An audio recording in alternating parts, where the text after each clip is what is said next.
But let me say a word about danger and ways out of danger, if I may. The only place in Central America that is not in violent conflict is the country of Costa Rica. Costa Rica is extremely interesting because in 1948, Costa Rica unilaterally eliminated its military. It banished the army. It has no army. All the rest of Central America has an army. But Costa Rica is the only country to have avoided war. Having an army does not lead to peace. It does not lead to safety. Having an army leads to coups or provocation or perceived threats from outside or manipulation from outside, especially since the U.S. trains so many of the military. But it doesn't lead to safety. And my wife and I spent the past year while I was working at UNIDO in Vienna, living in a very interesting context. Austria was one of the countries occupied by the Soviet Union at the end of World War II. Almost all of the countries occupied by the Soviet Union at the end of World War II had the Soviet troops on their territory until 1989, typically in very repressive conditions. Austria was an exception. The Soviet troops went home voluntarily from Austria in 1955. It's a very interesting case to understand about war and peace. What happened that led the Soviet Union to voluntarily withdraw from Austria and then leave Austria alone for all of the period from 1955 until today? Was it that Austria is part of NATO? No. Austria, in fact, is the one country in the region not part of NATO. What happened in 1955 was that Austria clearly declared its neutrality, that it would never accept NATO or American troops or weaponry, that it would be a neutral country. And on that basis, the Soviet Union left because Austria was not a threat. And so the troops went home. Austria became a vibrant democratic country, a really wonderful country, by the way, that has a tremendous quality of life and culture, and it was never once threatened by the Soviet Union or Russia since then, not in one single moment or one single episode, because it was not a threat to the Soviet Union or to Russia. It was a neutral country. It's a very instructive and almost completely forgotten episode in history. And it's an episode that deserves a tremendously deeper understanding, not only for Austria, but for what might have been in the world. Because one of the reasons that the Soviet Union made that step was that it wanted to set an example. The message in 1955 was, if a country becomes neutral, we leave. And the aim of the Soviet Union in 1955 was to try to convince the United States to have Germany be a neutral country. This is very interesting because, of course, Nazi Germany had caused more than 20 million deaths in the Soviet Union. And at the end of 1945, the Soviet Union, which had been more destroyed and had suffered more than any other country in the total deaths, demanded demilitarization of Germany. The United States said no. Starting in the late 1940s, the US started to arm Germany. And by 1951, the US zone of occupation, together with the British and French zone of occupation, had become the Federal Republic of Germany and had been incorporated into the new US military alliance, into NATO. And the Soviets were very concerned about this because this was a remilitarization of a country that just a few years earlier had invaded and caused more than 20 million deaths. And the Soviet Union was saying to the United States, we need a peace treaty. We need an agreement. We need to stop the remilitarization of Germany. And the US was saying, no, we are NATO. We're against you. We will defend against you. And after Stalin's death and Khrushchev coming to power in 1955, the Soviet Union tried again. And the Austrian state declared its neutrality, and the Soviet army went home. And the message was, neutralize Germany and we can end the threat to us and we can find a new peace arrangement in Europe. The United States completely rejected the idea, said we will not have a neutral Germany, we'll have a militarized Germany. Our leading diplomat and historian in 1955, our greatest Russia expert, George Kennan,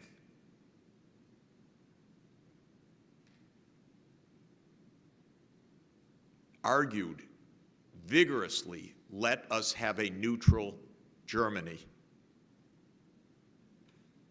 This way we'll have peace. This way we can end the confrontation with the Soviet Union. He was the author, no less, of the containment policy.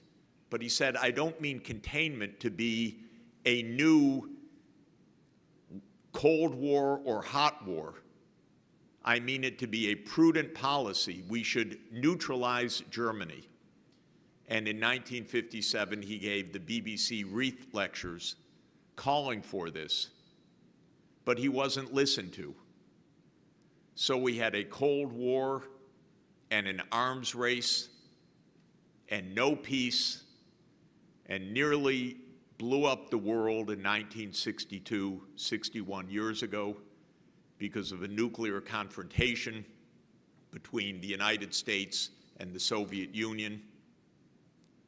And the roots of that, if you look deeply, actually involve Berlin and Germany. If you look deeply at the Cuban Missile Crisis, it was about the same issue. This is almost completely not understood, except by our finest historians. But it's not the way we tell the story at all. So the US gave up the chance for peace. Miraculously, the world survived. Then arose a very wise and peaceful and peace-seeking leader of the Soviet Union, Mikhail Gorbachev, who was truly a great man, an incredibly decent person. I had the privilege to be on his economic advisory team for 1 year, trying to help mobilize Western support for a collapsing Soviet economy. I failed completely in that because the US, again, was uninterested in doing anything, even to help a peace-seeking leader of the Soviet Union. And as you know, Mr. Gorbachev, President Gorbachev, unilaterally disbanded the Warsaw Pact military alliance in 1990. And at that moment, the leaders of the United States and Germany promised Gorbachev, we will not take advantage of that by expanding NATO even 1 inch eastward in response to your action. Of course, Gorbachev fell the next year, in part because of the financial crisis that the Soviet Union was facing, that the United States refused to help. And as soon as the Soviet Union ended, the strategists in the Pentagon and the White House and the CIA immediately began to plan the expansion of NATO. And so again, the US turned down peace. It could not take yes for an answer.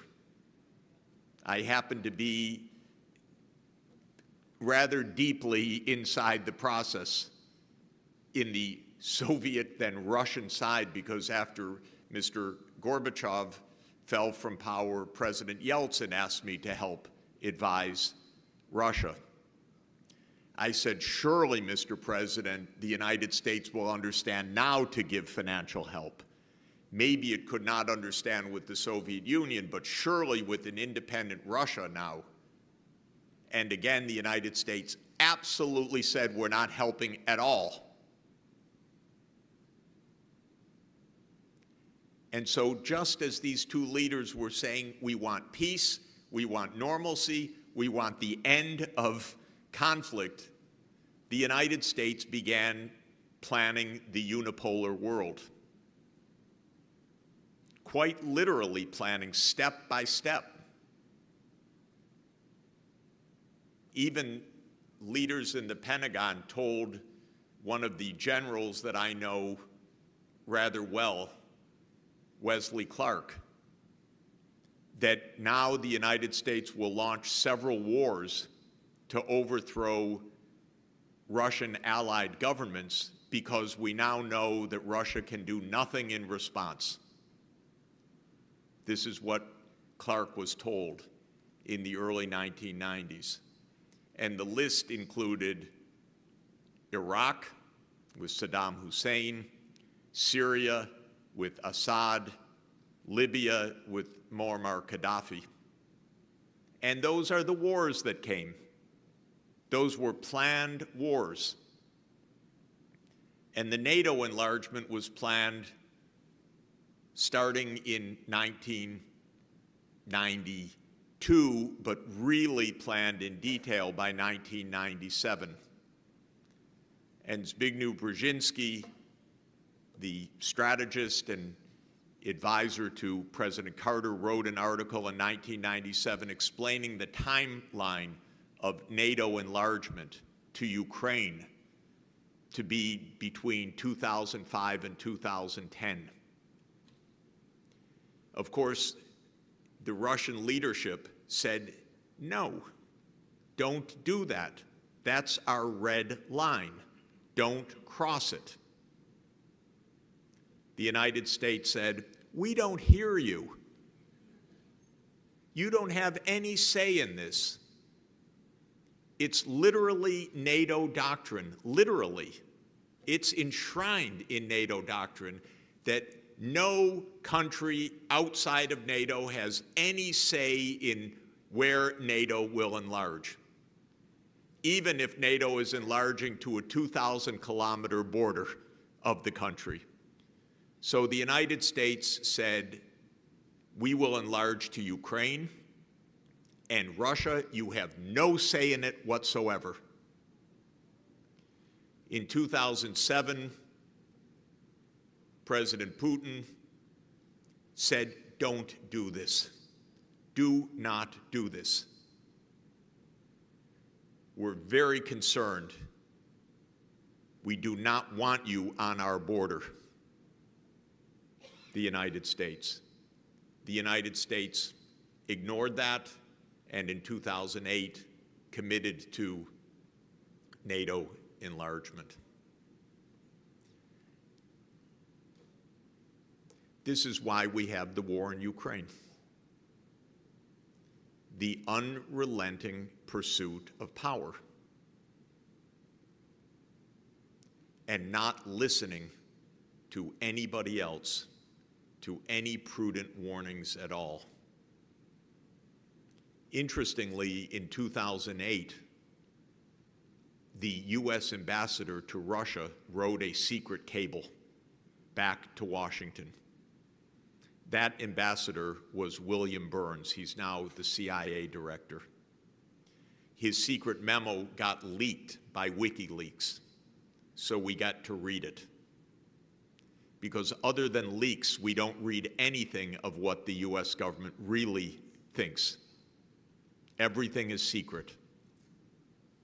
And the media are not storm media. They are USG media. So we read literally nothing but what the US government wants us to read. But this memo was made public by Assange. And the title of the memo is Niet means Niet. And the content of the memo was, it is not just a matter of President Putin, it is every member of the leadership of Russia that opposes NATO enlargement. Pro-Putin, anti-Putin, doesn't matter. All Russian political class does not want NATO on Russia's border. And by the way, I don't blame them for one moment. Who would want NATO on your border? Not I. But it was ignored again. Kennan was ignored, Burns was ignored, Jack Matlock, our US ambassador to the Soviet Union, was ignored. William Perry, our Secretary of Defense, was ignored. The ones that were listened to were Raytheon. They have military establishments in every congressional district. It's jobs, it's money. They pay for all the think tanks on the East Coast. It's big business. Biden has been part of that for more than 30 years. But basically every president is by the time they get there. And so the US could not listen to a red line. And then I won't go through all of the rest of the history because this is not our main topic, but it really is our main topic. In 2014, the US helped to overthrow the last Ukrainian government that just wanted calm, because President Viktor Yanukovych wanted neutrality. He's being pulled by the US on one side, he's being pulled by Russia on the other side. He's trying to keep calm. So he gets the Rada, the Ukrainian parliament, to vote for neutrality. Smart man. Then Europe is saying, you must sign our agreement with us now, now, now. And President Putin saying, no, don't sign. You will divert trade. We are your major trading partner. We have to be part of this trade agreement. And Europe is saying, Russia, you have nothing to do with this. And Russia's saying, yes, but you are making a trade agreement. We already have a trade agreement with Ukraine. We're party to this. No, no, you have nothing to do with this. Because this is a game. This is not honesty. This is not grown-up behavior. And so a protest started when Yanukovych delayed signing the agreement with the European Union, and the U.S. stoked the protest behind the scenes, pouring huge amounts of money into the protest, funding it. I know it. I saw it with my own eyes, by the way. Leading American NGOs working side by side with the government, pouring in vast money for that protest. Not saying we don't want to interfere, directly leading the protest. And then a violent overthrow of the government, and the new government came in and said, we want NATO. And then the United States said, we'll make you safe. We'll give you lots of armaments. You'll be perfectly safe. And so the U.S. started a mass sale of arms to Ukraine, guaranteed to destroy the country. Absolutely. Clear as could be. They did it. They absolutely destroyed the country. Because at the end of 2021, President Putin made one last try, stop NATO enlargement. And on December 17th, 2021, he put on the table a draft U.S.-Russia security agreement. And he had some very important correct points. And I'm not a Putin apologist. I am an objective observer over the last 30 years. President Putin observed the following. First, stop NATO enlargement to our border. Second, the U.S. had walked away from the anti-ballistic missile treaty unilaterally in 2002, and it had basically ended. It started to place Aegis missiles in Poland and Romania. And Putin said, we don't even know what is in those silos, but it's a few minutes from Moscow. This is intolerable. You unilaterally left a treaty. Now we are vulnerable. The United States said, we don't negotiate with you. And in January 2022, the U.S. gave a formal reply to Putin. And the formal reply is, NATO enlargement is none of your business. Literally, that is U.S. policy. It's none of your business. Not that we will sit down and discuss, negotiate, try to understand your security concerns. It's none of your business. I actually called the White House on December 30th, 2021, and spoke to one of the top officials, not to the president, and begged them, negotiate, avoid a war. No, no, Jeffrey, we don't have to negotiate. It's not really about NATO, I was told. I said, if it's not about NATO, say that NATO won't enlarge. No, no, we can't do that. And on February 21st, 2022, Russia Security Council met. President Putin asked Foreign Minister Lavrov, give a report of the status of your discussions with the Americans. Lavrov responded that we have received a firm reply of no negotiation over NATO. We have tried, Mr. President, but we did not succeed. The U.S. will not engage in negotiations. And 3 days later, the special military operation took place. Since then, hundreds of thousands of Ukrainians are killed. 10 million have fled the country. The economic collapse is probably more than 50%. Ukraine is losing around 1,000 soldiers every day, killed or seriously wounded right now. this so-called offensive or counteroffensive is a death trap.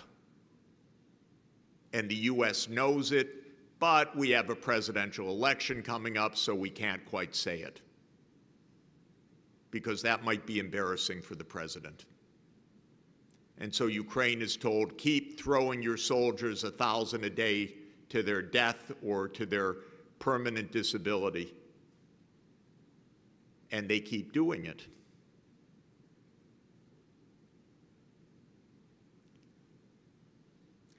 That's why we don't have sustainable development. Because we're not even trying.